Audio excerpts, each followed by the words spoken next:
In the name of Allah, the most beneficent and the most merciful. Assalamu alaikum, lovely students, and welcome back to English with Murtaza. Okay, today we are going to study the lesson number 6, the reward. तो आज हमारा जो lesson है वो lesson number 6 है और जो lesson का टाइटल है दैट इज द रिवार्ड, इनाम और सिला. रिवार्ड का क्या मतलब होता है? इनाम और सिला. Okay, before starting translation, let's discuss its characters and the story of the lesson. First of all, सबसे पहले हम इस लेसन के कैरेक्टर्स को देखते हैं, स्टोरी को देखते हैं, and after that we'll start studying or reading translation. Okay, first of all, topic of discussion at the club. ये पॉइंट्स आप लेंगे फिर हम इनको डिस्कस करते हैं. Topic of discussion. Topic of discussion at the club. ठीक है, तो क्लब में कुछ लोग इकट्ठे होते हैं and they are going to discuss, they are going to have a discussion about two things. ठीक है, एक क्लब में कुछ लोग इकट्ठे होते हैं और वो क्या करते हैं? डिस्कशन करते हैं. किन चीज के बारे में? दो चीजों के बारे में. One is the opportunity, one is the opportunity भी मौका, chance, and other thing is determination. What is this? Determination. तो topics of discussion at the club are opportunity and determination. ठीक है, क्लब में जो लोग हैं वो किस चीज के बारे में बात कर रहे हैं? Number 1 and number 2 determination. Determination कहते हैं पुख्ता इरादे को, रेजोल्यूशन को, फर्मनेस को, स्टेडफास्टनेस को. ठीक हो गया? पुख्ता इरादा या मुसम्मम इरादा. ओके हो गया? ओके, आगे इसमें कुछ लोग हैं वो कहते हैं कि जिंदगी में कामयाबी के लिए there is a need of opportunity. Opportunity is needed to get success in life. ठीक है, डिस्कशन में कुछ लोग किसकी फेवर में है? वो कहते हैं जिंदगी में कामयाब होना है तो you must have opportunity in your life. ठीक है, इसको अपॉर्चुनिटी भी बोलते हैं. अमेरिकन इंग्लिश में इसको कैसे प्रोनाउंस किया जाता है? अपॉर्चुनिटी. और ब्रिटिश इंग्लिश में इसको क्या प्रोनाउंस करते हैं?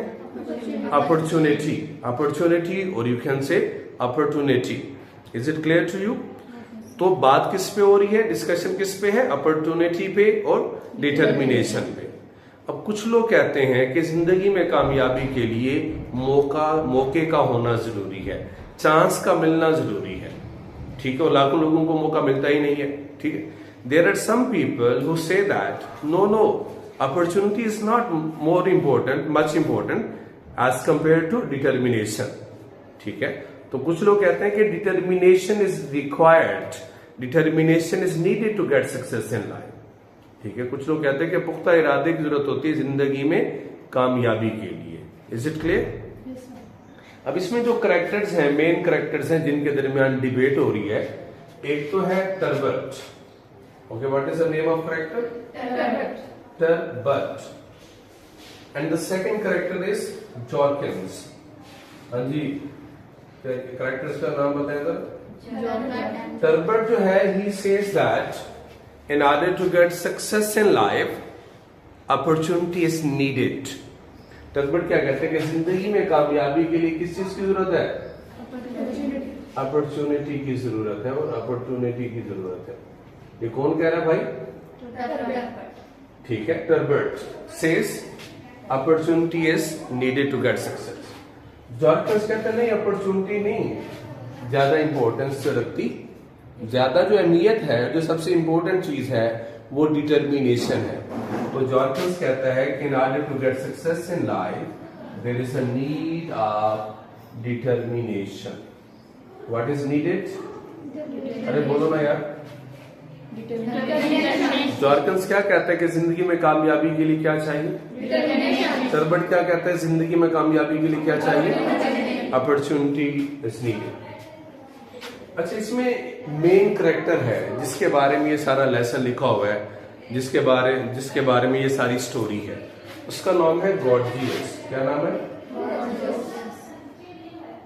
गॉर्जियस कहता है कि जिंदगी में कामयाबी के लिए क्या चाहिए? डिटर्मिनेशन चाहिए। अरे बोलो भाई, in order to get success in life there is a need of determination. Okay हो गया। अच्छा, गॉर्जियस के बाद यहाँ गॉर्जियस के पेरेंट्स हैं, कौन है भाई? गॉर्जियस के पेरेंट्स। जो गॉर्जियस के पेरेंट्स हैं वो कहते हैं कि भाई जिंदगी में कामयाबी के लिए दोनों की जरूरत होती है। किसकी जरूरत होती है? अपॉर्चुनिटी की भी plus determination. Opportunity plus determination. Got it? हाँ जी, गड़बड़ क्या कहता है? कामयाबी के लिए क्या चाहिए? जॉर्किंस क्या कहता है? गॉर्जियस क्या कहता था? Parents and determination. अब इन दोनों के दरमियान बहस हो जाती है, ठीक है? तो टर्नबर्ट कहता है अगर तुम ये कहते हो कि डिटर्मिनेशन जो है वो जरूरी है, then tell us a story, give the example. कोई मिसाल दो, कोई इस तरह का कोई मिलता जुलता वाक्या सुनाओ जिससे हमें यकीन हो जाए कि भाई डिटर्मिनेशन ज्यादा इंपॉर्टेंट। तो फिर जॉर्डन जो है he tells the story of gorgeous. Gorgeous की स्टोरी कौन सुनाता है? जॉर्कन्स फिर स्टोरी सुनाता है किसकी? गॉर्जियस की। तो कहते हैं कि गॉर्जियस जो था जब ये 16 साल का था तो उसके जहन में एक अजीब सा ख्याल पैदा हुआ, और वो अजीब सा ख्याल क्या था? He wanted to be appointed court acrobat. He wanted to be appointed court acrobat. तो गॉर्जियस क्या बनना चाहता था? गॉर्जियस क्या बनना चाहता था बेटा?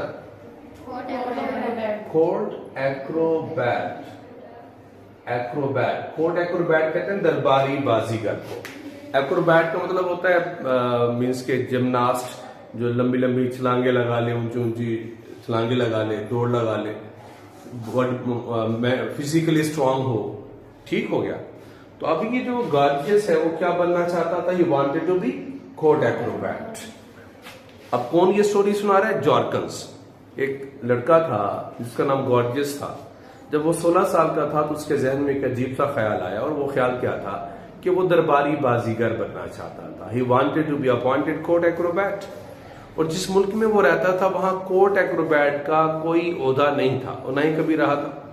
लेकिन ये चीज उसको ना रोक सकी अपना मकसद हासिल करने में। उसका एम क्या था? उसका गोल क्या था कि आज बनना था कोर्ट एक्रोबैट। अब इसने क्या किया? गॉर्जियस ने सियासत में हिस्सा लिया।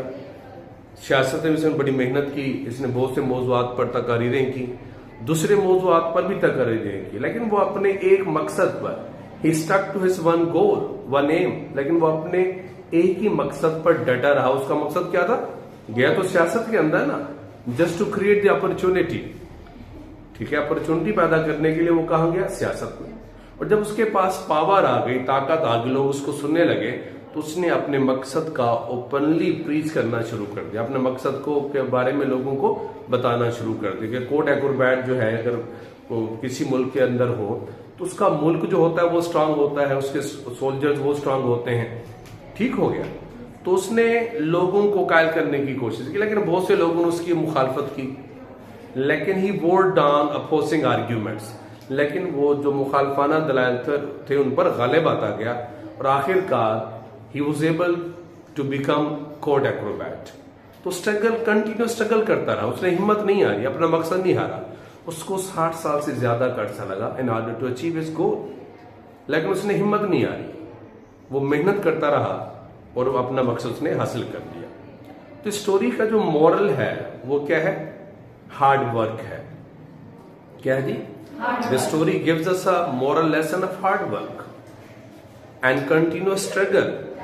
तो ये लेसन हम ये समझाता है कि अगर हम मेहनत करें और कंटिन्यूअस स्ट्रगल करें तो we can achieve our goals. ठीक है। और डिटर्मिनेशन जो है दैट इज इंपॉर्टेंट। डिटर्मिनेशन हो तो अपॉर्चुनिटीज भी पैदा हो जाती हैं, मौके भी पैदा हो जाते हैं। Through determination you can create the opportunity.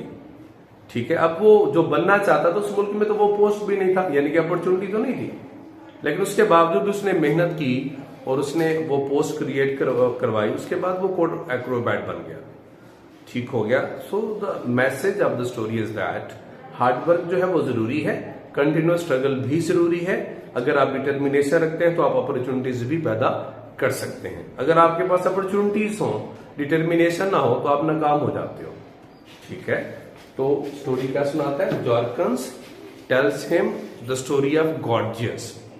Gorgias was a young boy. When he was 16 years old, a strange idea came in his mind, and the idea was to become a court acrobat. What was the idea? He wanted to become court acrobat in a country where he lived. But in that country, there was not any post of court acrobat. But this thing could not stop young Gorgias. He took part in politics in order to create opportunity for himself. He worked very hard in politics, and he was opposed by many people, and he made many speeches as well. He also made speeches on other topics as well, but he didn't give up his ambition. He didn't give up his aim and objective. He kept working hard. Okay, when he got power enough, he started preaching his goal. He started telling people about his aim and objective. Many people opposed him. But he wore down opposing arguments. And he kept on working hard, and he kept on trying to convince people. In the end, he was able to create a post of court acrobat. He was able to become a court acrobat. But that was just because of his continuous struggle. He didn't lose his heart. He didn't give up his goal and ambition. It took him more than 60 years. It took him more than 60 years to get his aim and goal. But he didn't give up his aim and objective and goal, and in the end, he became a court acrobat. So, moral of the story is that we should work hard in order to get our goals and aims. This story also tells us that through determination, you can also create opportunity. So determination is needed to get success in life. Without determination, you can't get anything in your life. Many people are there who have plenty of opportunities, but unfortunately, they don't have determination and they become fail in their lives. The reason is that they don't have determination. तो writer जो कहना चाहता है कि वो जिंदगी में जो इंपॉर्टेंट चीज है वो डिटर्मिनेशन है। डिटर्मिनेशन हो तो चांस अपने आप, अपॉर्चुनिटी अपने आप क्रिएट हो जाती है। Is it clear to all of you? तो this is all about the characters and the story of this lesson. See you in the next lesson.